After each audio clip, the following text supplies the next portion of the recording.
J'ai peur de l'anglais. Je suis tellement content que ce programme commence enfin à décoller en France. Nous travaillons maintenant dans plus de 140 pays et dans chacun de ces pays, nous collaborons plus intensément avec la profession médicale. Il y a deux raisons à cela. Le premier est qu'après la mauvaise gestion catastrophique de la crise de Covid, la confiance dans la profession médicale a été considérablement perdue. Et en fait, plusieurs des meilleurs médecins ont également changé de point de vue. Et de plus en plus, ils viennent nous chercher. Ils viennent nous parler de notre science parce qu'ils reconnaissent que nous avons beaucoup de science dans notre arrière-plan. Au cours des dernières 75 ans, on dit que le pouvoir financier et le pouvoir politique de l'industrie pharmaceutique a connu une énorme croissance au point qu'ils ont désormais corrompu avec succès les organismes de réglementation dans tous les grands territoires. Et ils ont également réussi à exercer une influence très importante mais maligne sur la façon dont les nouveaux médecins sont formés et enseignés à l'université. Ainsi, au moment où un jeune médecin est diplômé, il a appris que la solution à tout est un produit pharmaceutique. Mais pendant ce temps, alors que l'industrie pharmaceutique croissait comme un cancer, la santé publique se détériorait. Vous devez donc vous poser des questions sur cette situation. Si la drogue était vraiment la réponse, pourquoi la société devient-elle si maladie? Donc, pour leur donner le mérite, de nombreux bons médecins comprendraient que la nutrition, la façon dont vous vivez et ce que vous mangez sont les choses les plus importantes pour déterminer la probabilité que vous êtes de garder une bonne santé. Et donc, pendant une période, il y a eu un moment où moi et beaucoup de mes collègues, nous avons regardé vers l'industrie des suppléments. Nous pensions qu'il pourrait avoir quelques réponses pour nous. Et de nombreux essais cliniques de grande envergure ont été effectués pour examiner les effets, par exemple, de l'huile de poisson dans les multirégiments. Ce sont les deux plus grands secteurs de l'industrie des suppléments et presque toutes ces études ont montré le même résultat. Ces produits n'ont aucun avantage. Il semble donc que l'industrie pharmaceutique n'est pas la réponse et l'industrie des suppléments n'est pas non plus la réponse. Cependant, il doit y avoir quelque chose qui relie notre mode de vie et notre façon de mourir. J'en savais déjà quand j'ai quitté la faculté de médecine. C'était il y a longtemps. Donc, depuis un demi-siècle, j'étudie en détail la relation entre votre régime alimentaire et vos perspectives de santé. Je collabore avec de nombreux autres scientifiques de renom dans des universités du monde entier. Et au cours des 10 dernières années, nous avons enfin atteint une sorte de synthèse. Il a commencé à apparaître que la façon dont notre alimentation et notre mode de vie nous tuent, elle peut se manifester de nombreuses manières différentes, mais la mécanique, la façon dont elle nous affecte est en fait assez simple. En fait, il semble qu'il n'y ait que 4 mécanismes majeurs en cause. Il y a 1 ou 2 de plus. Ils ne sont pas si importants. Et une fois que nous étions arrivés à cette vision des 4 principaux moteurs de la maladie, pour la première fois, nous pouvons commencer à penser en termes d'antidotes.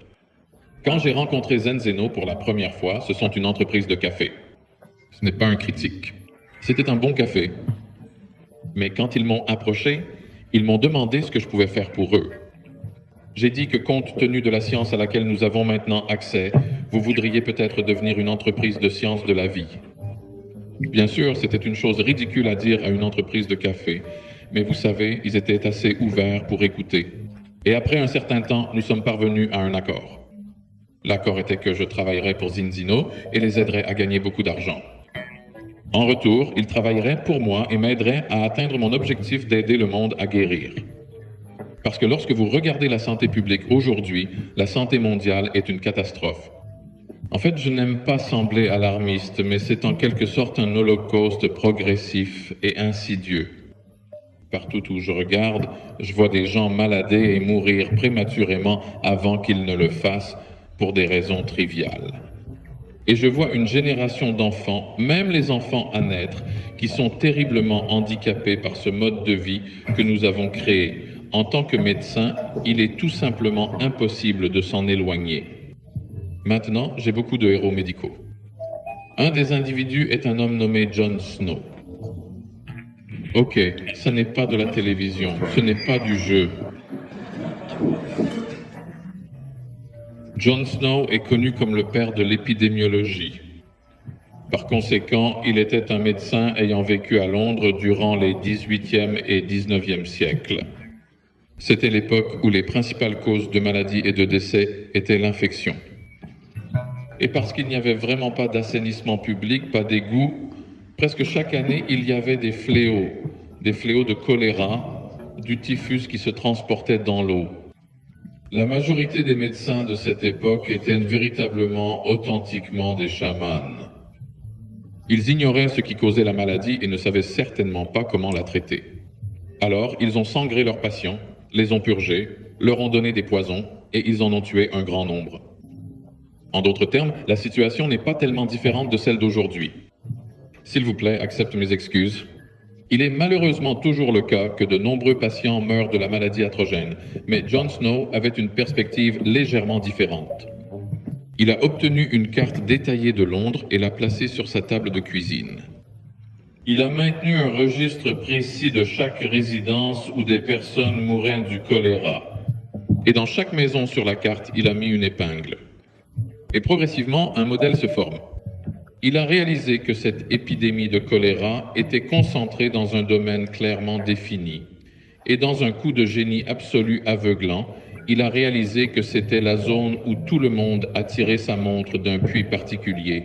Il ne savait pas ce qu'était un choléra vibrio. Il ne savait pas ce que c'était le micro-organisme qui causait cette maladie. Mais il savait que quelque chose de destructeur, quelque chose de dangereux était contenu dans ce puits. Donc, une nuit, lui et son serviteur allèrent demeurer et ils retirèrent la poignée de la caca. En 2 jours, l'épidémie de choléra avait terminé. Ce que Jon Snow a pu faire, c'est de se tenir loin des détails et de regarder l'ensemble. C'était déjà une chose remarquable à faire, mais la deuxième partie était remarquable. Il a compris que si sa théorie était exacte, il avait l'obligation d'agir, de prendre des mesures réelles et spécifiques pour stopper cette épidémie. Je ne me compare pas vraiment à Jon Snow, c'était un héros, mais il y a quelques similitudes mineures. Vous savez, pendant 11 à 12 ans, j'ai été chercheur à l'Institut de nourriture, de cerveau et de comportement à Oxford. C'était un moment très agréable de ma vie. Collègues brillants, conversations fascinantes, magnifique architecture et incroyable cave au monde connu. Vous savez, ils construisent ces caves depuis plus de 1000 ans. C'était donc un environnement merveilleux, mais à un certain moment, j'ai réalisé que la science dont nous discutons était importante dans le monde réel. Et à la fin, je n'ai pas vraiment eu à prendre la décision. C'était moralement inévitable. J'ai dû aller me saliser les mains et travailler même avec une société de marketing direct pour essayer d'apporter le changement que le grand Jon Snow avant moi a fait. Maintenant, c'est vraiment la fin de la comparaison. Jon Snow a travaillé seul. Je travaille avec de nombreux autres bons et de nombreux grands scientifiques. Je représente tout leur travail et je ne suis vraiment qu'un rapporteur. Assez de préambules. Laissez-moi vous montrer quelques écrous et boulons du programme que nous avons développé. Beaucoup d'entre vous ont quelqu'un dans la famille ou quelqu'un que vous connaissez qui souffre de maladie cardiaque. S'il vous plaît, levez vos mains. D'accord, cancer, maladie auto-immune, démence.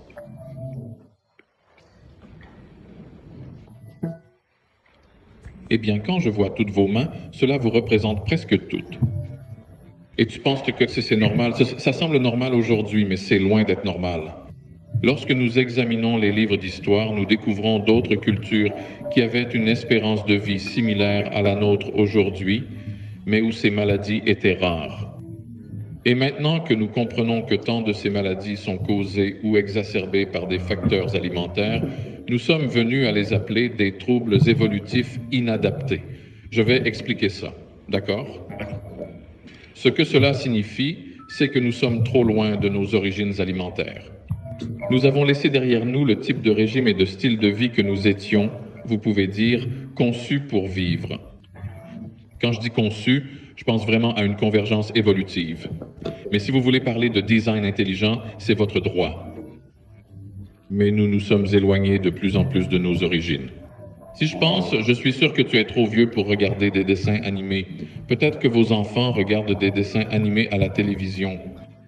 Eh bien, ils ne sont pas trop vieux, trop matures, mais vous vous souvenez peut-être des célèbres dessins animés Roadrunner. Ok, alors, vous connaissez cette séquence où le coyote, il coule sur le bord de la falaise, puis il bat les yeux, et puis il tombe. Voilà notre situation actuelle. Notre santé publique est tellement dégradée que nous prévoyons sérieusement un effondrement de la population humaine dans les 20 à 30 prochaines années. Je ne vais pas parler de la politique de cette question, car il est tout à fait évident qu'il y a un petit nombre de personnes qui sont très investies dans les programmes de dépopulation. Mais pour le reste d'entre nous qui sont normaux, qui ne sont pas sociopathes, je pense que nous aimerions créer un avenir plus stable et meilleur pour nous-mêmes et pour nos enfants. Je crois que nous pouvons maintenant le faire. Laissez-moi vous montrer à quel point nous sommes tombés. Pour commencer, certaines des meilleures données que nous avons sont dérivées de cela. La première d'entre elles a été menée en 1935. À cette époque, ils ont constaté qu'environ 10% des adultes avaient une maladie chronique. Chez les enfants, ce taux était nettement inférieur à 2%. En 2000, ces 10% avaient grimpé à 45%. Près de la moitié de la population était maintenant affectée par une maladie dégénérative chronique. D'ici 2020, ce nombre avait augmenté à 60%. Et maintenant, près de la moitié de tous les enfants souffraient également d'une maladie chronique. Et si vous considérez les personnes qui ont plus que la maladie chronique monarque qui est passée de moins de 5 à 1 sur 4, alors comment est-ce que nous devenons plus malades? Eh bien, c'est une question difficile car elle s'applique à presque toutes les causes majeures de maladies et de décès aujourd'hui. Toutes ces conditions augmentent en fréquence. Tous et tous, presque tous, diminuent la latence. C'est-à-dire que nous les voyons se produire dans des groupes d'âge de plus en plus jeunes. Maintenant, ceux-ci sont listés sans aucun ordre particulier. Non, tu es trop malin. Tu réalises déjà que c'est l'ordre alphabétique, non? Et ça va seulement jusqu'à G. Donc voici quelques-uns de plus, le même modèle. Cela représentait une population qui est toujours chroniquement empoisonnée. L'ensemble du processus de vieillissement est accéléré. Croyez-moi, ce n'est pas une liste complète. Je vais en examiner quelques-uns maintenant. Nous appelons cela l'alcool non lié à la maladie du foie gras, pour distinguer ce type de l'alcool causé par un excès d'alcool. La première fois que je suis venu en France était en 1958 et je me souviens que j'étais très impressionné. J'étais dans le métro de Paris et regardais les affiches sur les murs et je me souviens encore d'une affiche sur les dangers de l'alcool et le texte dit « Français, soyez prudents, ne buvez plus qu'1 litre de vin par jour. » Voilà. Mais nous parlons d'une maladie du foie non provoquée par l'alcool. Les médecins savent que c'est maintenant ma soldat. Différents noms, même conditions, mais regardez comment elle a augmenté. Une enquête mondiale de 1990 a révélé que déjà le 5e de la population mondiale avait cette affection. Si vous regardez la situation en 2024, il est maintenant 4 sur 10. Et selon les tendances actuelles, d'ici 2035, c'est une condition qui affectera la moitié du monde entier. Ce n'est pas une condition grave par elle-même et elle est réversible, mais souvent elle progresse et devient plus sévère. Il peut se diriger vers une condition protagoniste que nous appelons cirrhose, ce qui augmente considérablement le risque de cancer du foie. Nous n'avons pas assez de foie pour transplanter chez toutes les personnes qui ont besoin. Si nous pouvions créer un foie de novo avec des traitements et l'impression 3D, il n'y aurait pas assez d'équipes chirurgicales pour toutes les greffes.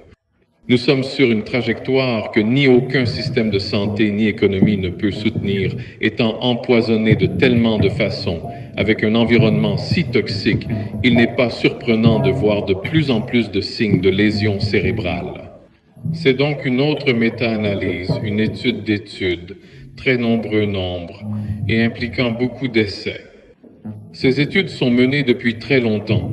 La première a été dirigée par Francis Galton, polymathe anglais, en 1896. Des milliers ont été réalisés depuis lors, et ils montrent une tendance claire. Entre 1950 et 2025, il y a eu une baisse de l'intelligence d'environ 15 points IQ. Les dernières études réalisées au cours des 18 derniers mois indiquent que cette baisse se poursuit. Nous devrions nous soucier beaucoup de nos enfants.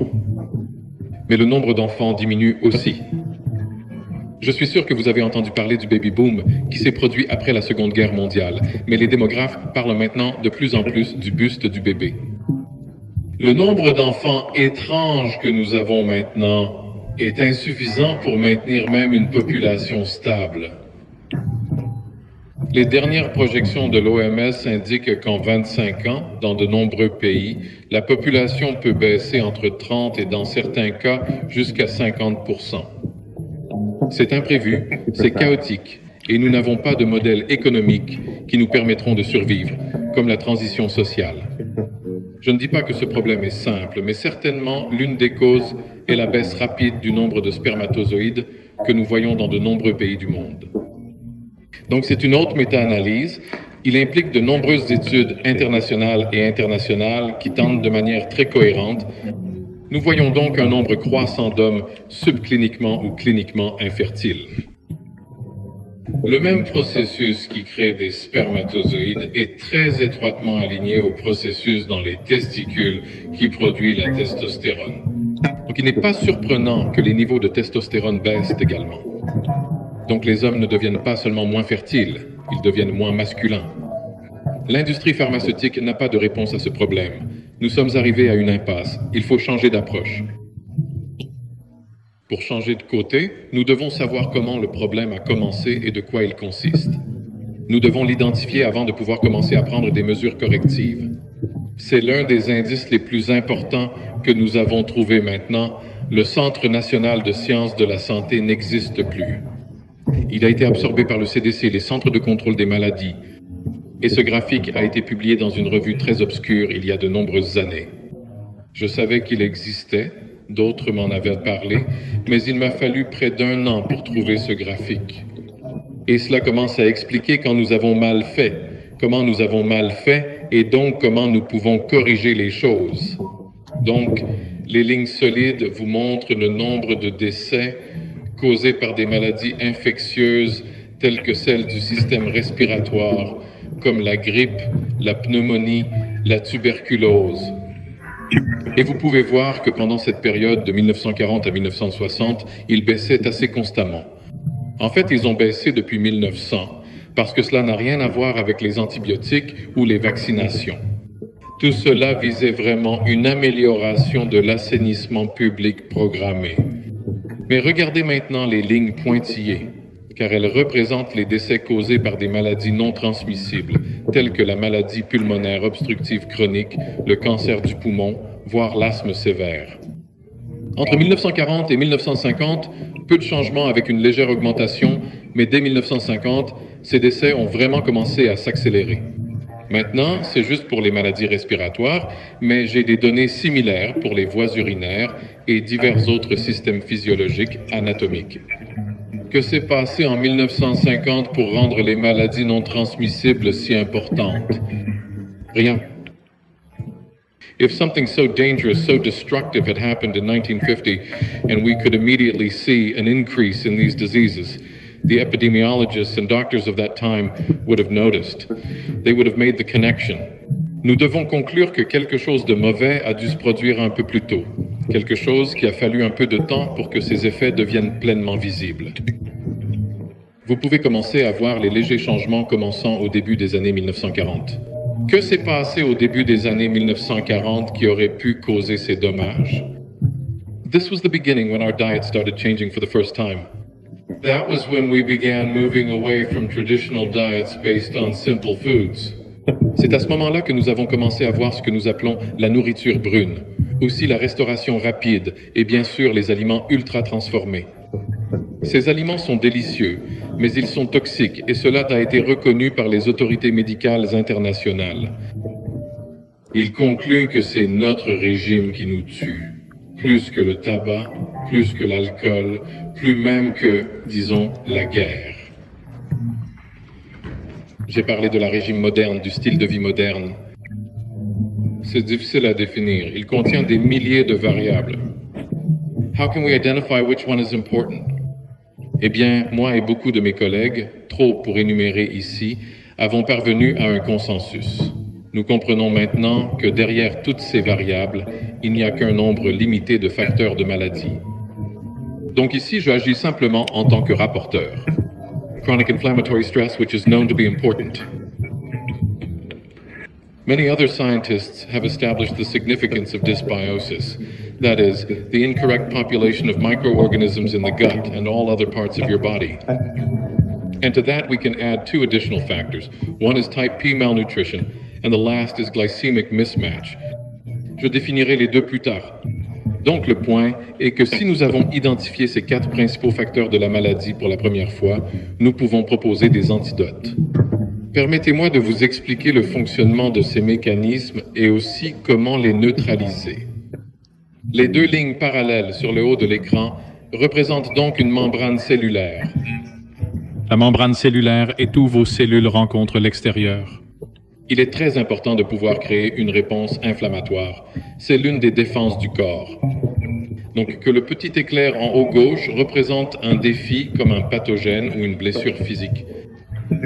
Il est important que le corps soit capable de faire monter une réponse inflammatoire aiguë pour neutraliser ce fil, et il le fait en utilisant l'acide gras oméga 6, l'acide arachidonique, qui est intégré dans votre membrane cellulaire. Une fois la menace neutralisée, alors le corps doit arrêter la réponse immune inflammatoire, et il le fait avec des acides oméga 3 femmes, qui sont également dans la membrane cellulaire. Cela arrête la réaction. Vous avez besoin d'oméga 3 pour démarrer et d'oméga 6 pour stopper la réaction, comme l'accélérateur et le frein d'une voiture. Et vous en avez besoin tous les deux. Bien sûr, vous en avez besoin tous les deux pour relever, surmonter et faire face aux défis de la vie quotidienne de la même manière que vous en avez besoin lorsque vous conduisez sur la périphérie. Mais vous en avez besoin dans la bonne proportion, ce qui signifie que vous devez avoir un rapport contrôlé de 6 et 3 dans la membrane cellulaire et il reflète le rapport de 6 et 3 dans votre régime alimentaire. Je vais vous démontrer une séquence inflammatoire plus simple afin de vous montrer les effets nocifs du régime. C'est un autre dessin animé qui représente les signaux inflammatoires. Le ratio 63 est très important. C'est une tasse de la cascade d'inflammation. Mais ce n'est pas tout. Une cellule immunitaire comme un neutrophile ou un macrophage au site du défi libère de petites particules. Ils contiennent des enzymes connues sous le nom de métalloprotéases matricielles. Ce sont des enzymes extrêmement destructrices. Donc un régime sain vous donnera non seulement le bon rapport 6 à 3, il vous donnera également des composés appelés polyphénols qui gardent ces enzymes destructrices sous contrôle. Le problème de la régime moderne nous donne un rapport très élevé de 6 à 3, ce qui signifie que la première partie de la séquence inflammatoire est surchauffée, puis la régime moderne enlève les polyphénols, ce qui signifie que la même partie de cette séquence est également surchauffée. Ainsi, vos cellules immunitaires dans de nombreux tissus libèrent constamment ces enzymes de la métalloprotéase matricielle dans vos tissus. Ce sont les mêmes enzymes libérées par ce que nous appelons microbes mangeant de la chair. Lorsque ces enzymes, si vous êtes infecté par une bactérie comme celle-ci, elles libèrent de grandes quantités de ces enzymes et elles vous détruisent parce que ces enzymes détruisent la matrice extracellulaire. C'est un réseau tridimensionnel de microfibres qui traverse tout votre corps. Il maintient toutes vos cellules ensemble dans la bonne orientation afin qu'elles puissent communiquer et se coordonner. Si cette matrice est détruite par ces enzymes, vous commencez à vous dissoudre. Ça tout détruit. Ce sont ces mêmes enzymes libérées en petites quantités sur de longues périodes de temps qui créent la destruction lente du cartilage ou des cellules osseuses ou cérébrales que nous considérons comme une maladie dégénérative chronique. Ce petit graphique montre comment le rapport 6 à 3 a augmenté. La moyenne en Europe est maintenant de 15 contre 1. Aux États-Unis, ça c'est 25 contre 1. Voici un calcul basé sur le travail que j'ai fait en Angleterre au 19e siècle qui examine les polyphénols. Ils ont été réduits de 60 à 90%. Donc nos freins ne fonctionnent plus. Tout ce qui reste, c'est l'accélérateur. Et c'est ce qui nous a poussés au bord d'une falaise. Et ce sont les entreprises responsables. Tous les aliments que vous aimez, que vos enfants aiment, que vous achetez chaque semaine. Maintenant, aucun de ces aliments n'est toxique au sens aigu. Laissez-moi en choisir un au hasard. Ok, les choufs. Manqué. C'est une confiscation anglaise.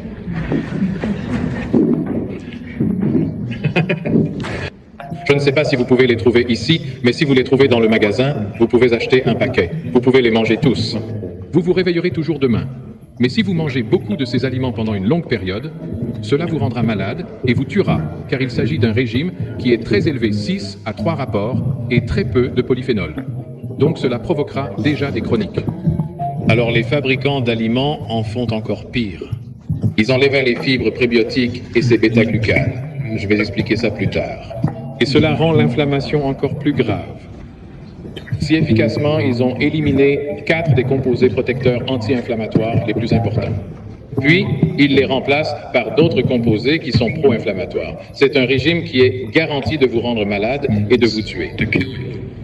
Parce que, comme je l'ai dit, tout d'abord, cela provoque un stress inflammatoire chronique qui détruit la matrice extracellulaire.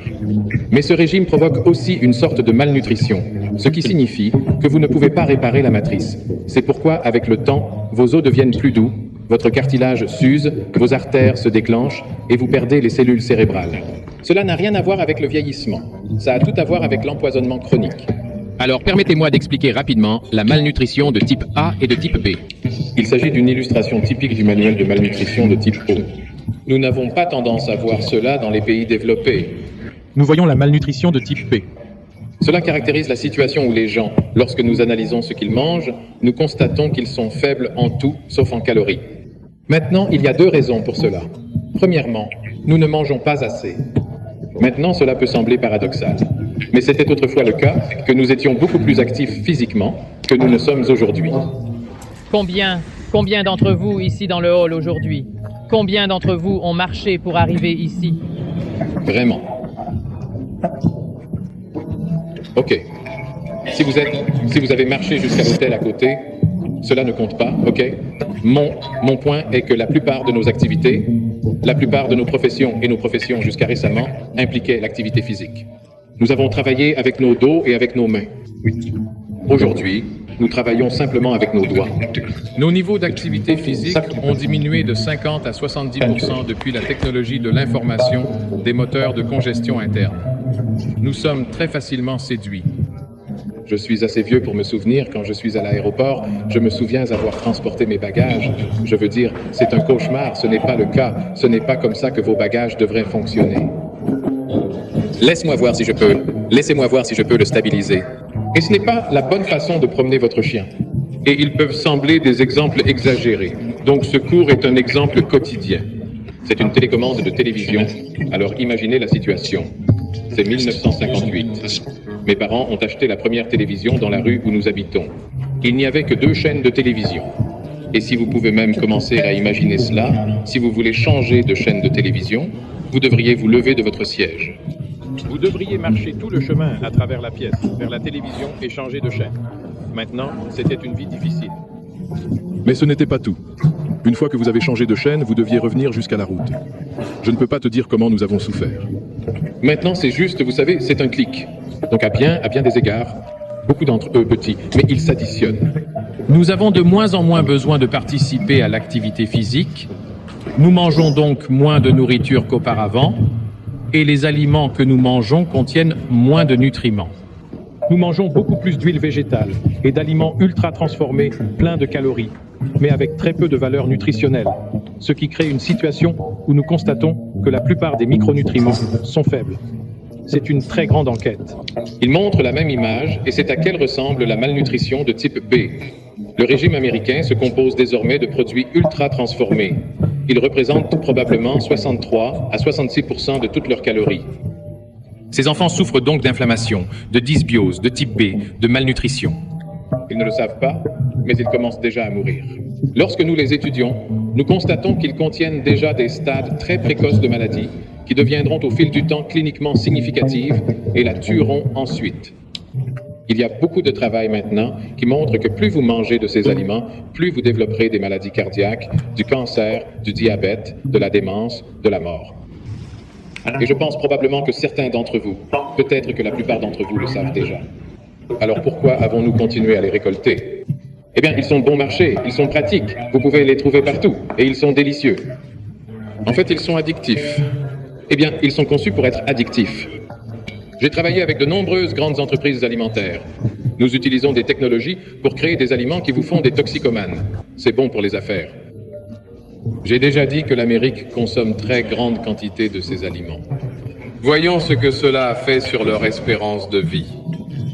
Il s'agit d'un tableau de Ligue internationale d'espérance de vie moyenne. En général, plus l'espérance de vie moyenne est meilleure, plus cette nation est en bonne santé. Regardez maintenant cette trace bleu foncé qui est les États-Unis en 1950. C'était le 13e au tableau de la Ligue. C'est ce que le régime leur a fait. Ils sont maintenant en position 53. Vous pouvez dire, à partir de ce graphique, quel pays après les États-Unis consomme les aliments les plus ultra-transformés, et c'est le Royaume-Uni. En 1950, nous étions à la position 10. Nous sommes tombés à la position 36. Quelle nation a amélioré son état nutritionnel? Vous pouvez voir immédiatement que c'est le Japon. En 1950, ils se trouvaient à la 45e position. En 1980, ils avaient atteint la 2e position. Et depuis, ils restent dans les 3 premiers. Qu'est-ce qui s'est passé au Japon? Ils ont créé une nouvelle catégorie de nourriture appelée Foshu. Ce sont des aliments spécialement conçus pour vous donner des avantages pour la santé, et ce est maintenant devenu le secteur dominant sur le marché alimentaire japonais. Le consommateur japonais, lorsqu'ils achètent des aliments, s'attend à avoir une déclaration de santé jointe. En conséquence, ils dépensent moins pour les hôpitaux, moins pour les produits pharmaceutiques. Ils n'en ont pas besoin parce qu'ils sont devenus tellement plus en bonne santé. Considérons donc un ami typique. Frenchman. Appelons-le le petit Michael. Et cela consomme un régime ultra transformé moderne. Excusez-moi, je ne devrais pas faire des politiques. Je déteste nos politiciens aussi. Donc il mange un régime moderne transformé automatiquement, ce qui est déjà un problème. Il a un rapport 6 à 3 élevé, pas assez de polyphénol. Il a donc une inflammation chronique qui est la cause de nombreuses maladies. Mais parce que ce régime est également dégradé et qu'il est rebiotique, il souffre également d'inflammation chronique et de dysbiose dans ses intestins. Donc, afin de l'aider à devenir immédiatement plus en bonne santé, nous lui donnons de l'olga 3 et des polyphénols. Tu as besoin des deux. Il ne fonctionne pas seul, et cela réduit et arrête l'inflammation chronique dans chaque tissu, à l'exception du gros intestin. Et pour corriger cela, nous devons ajouter des prébiotiques. Nous devons les remettre dans le régime où ils étaient toujours. Une fois que nous le ferons, beaucoup de ces problèmes de santé disparaissent. Laissez-moi vous dire rapidement ce que sont les prébiotiques. Je vais accélérer parce que je pense que nous prenons trop de temps. Ce sont des glucides. Ce sont des fibres alimentaires qui ne sont pas de nourriture pour vous, mais pour les espèces probiotiques qui vivent à l'intestin. Ils nourrissent les bactéries probiotiques. Ce sont ceux en vert et ils produisent des biotiques hautes qui soutiennent l'intestin et en effet tout le corps. Ces composés font beaucoup de bonnes choses. Ils améliorent le fonctionnement du système immunitaire, par exemple. Ils sont également très bons pour tuer les cellules cancéreuses. Donc traditionnellement, que nos régimes alimentaires contenaient beaucoup de fibres prébiotiques. Dans ces circonstances, ces bactéries faisaient partie de notre système de défense. Mais ces fibres ont disparu et beaucoup de nos propres bactéries positives sont mortes. Ils ont été remplacés par des bactéries entièrement malignes. Ces problèmes ont été impliqués dans de nombreux problèmes intestinaux, mais aussi dans des problèmes du foie, du système cardiovasculaire, du cerveau, du placenta, de nombreux autres états de maladie. Quand Hippocrate a célèbre dit que toutes les maladies commençaient dans l'intestin, il n'avait pas complètement raison, mais il avait largement correct, je dirais. Donc si vous avez ce type de problème, prenez-vous des médicaments? Non.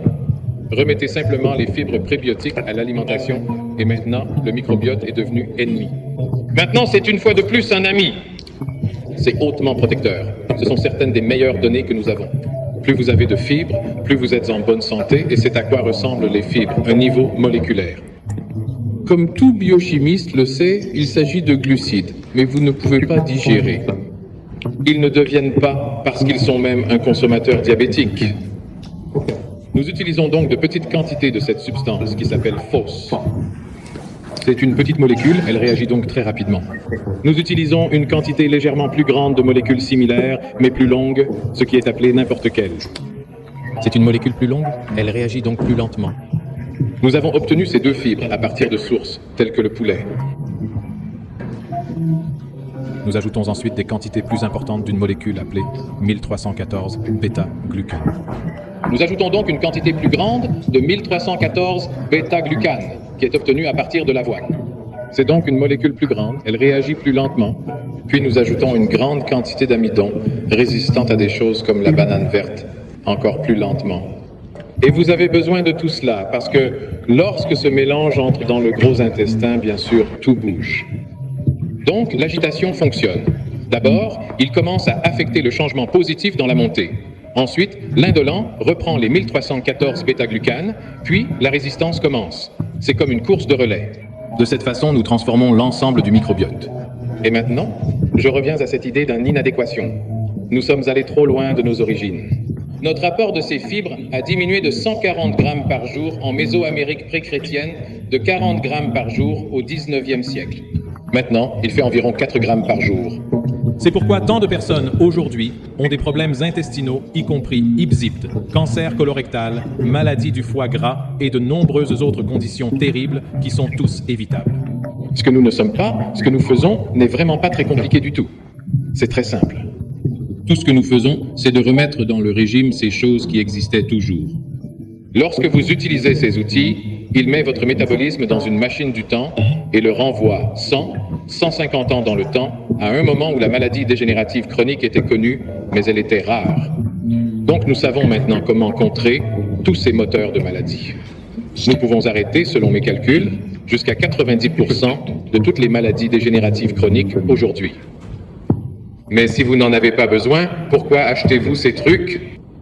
Si vous n'en avez pas besoin, je ne pense pas que nous devrions le vendre.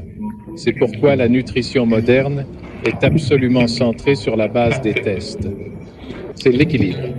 C'est très facile à faire. Vous pouvez le faire à la maison. Si vous obtenez un bon résultat, vous n'avez pas besoin de nous. Nous vous dirons merci et nous vous rendrons votre argent parce que si vous mangez une alimentation saine, et ils n'ont pas besoin de suppléments. Mais si vous avez un mauvais résultat, cela signifie que vous devenez malade avec le temps.